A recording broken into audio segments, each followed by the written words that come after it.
Gujarat BJP, Rajkot બીજેપીએ એક બહુ મોટી ભૂલ કરી છે ને એ જ વાત મારે આજે તમને કહેવી છે. ગુજરાતના ભૂતપૂર્વ મુખ્યપ્રધાન વિજય રૂપાણી ના દેહાંતને 1 વર્ષ થયું. અમદાવાદ પ્લેન ક્રેશમાં અકાળે બહુ જ નાની ઉંમરે આપણને છોડીને જનારા વિજય રૂપાણીની એક સૌથી અગત્યની વાત તમે સૌથી પહેલા સાંભળી લો. વિજય રૂપાણી દેશના પહેલા એવા મુખ્યપ્રધાન હતા જેમણે અબોલ જીવ માટે એટલે કે પક્ષીઓ, બળદ, ગાય, કૂતરા આ લોકો માટે એમ્બ્યુલન્સ સર્વિસ શરૂ કરી હતી. દેશ આખામાં સંવેદનશીલ મુખ્યપ્રધાન તરીકે પોપ્યુલર થયેલા વિજય રૂપાણીએ રાજકોટને પ્રોગ્રેસ આપવા માટે, રાજકોટને મેટ્રો સ્ટેશન બનાવી દેવા માટે એ સ્તર પર, એ લેવલ પર પ્રયાસ કર્યા જે રાજકોટ ક્યારેય કલ્પના ન કરી શકે. ઇન્ટરનેશનલ એરપોર્ટ રાજકોટને મળે એ દૂર દૂર સુધી કોઈ વિચારી નહોતું શકતું. એમ્સ રાજકોટને મળે એની કલ્પના સુદ્ધા નહોતી થઈ શકતી.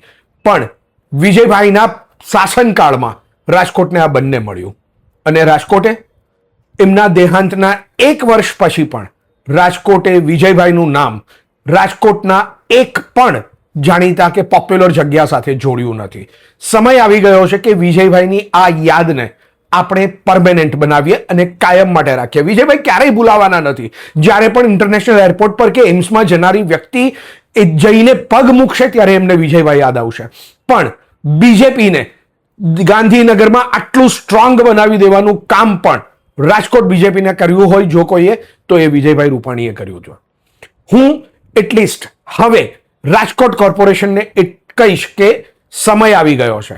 વિજયભાઈની શાખ, વિજયભાઈની પ્રતિભા અને વિજયભાઈના જ્વલંત કદને ધ્યાનમાં રાખીને આપણે વહેલી તકે વિજયભાઈનું નામ રાજકોટની કોઈ એવી મેગા પ્રોજેક્ટ કે મેગા જગ્યા સાથે જોડીએ જે ખરેખર આ માંગને એ છેક લેવલ સુધી પહોંચાડે. એ ચાહે ગુજરાત બીજેપી હોય, ચાહે રાજકોટ બીજેપી હોય કે ચાહે બીજેપીના મૌડીઓ અને નેતાઓ હોય. આ કામ કરવું પડશે અને કરીશું તો જ વિજયભાઈએ જે લોકો માટે, નાના માણસો માટે કામ કર્યું છે એમના આત્માને શાંતિ મળશે. હું રશ્મિન શાહ, સાઇનિંગ ઓફ.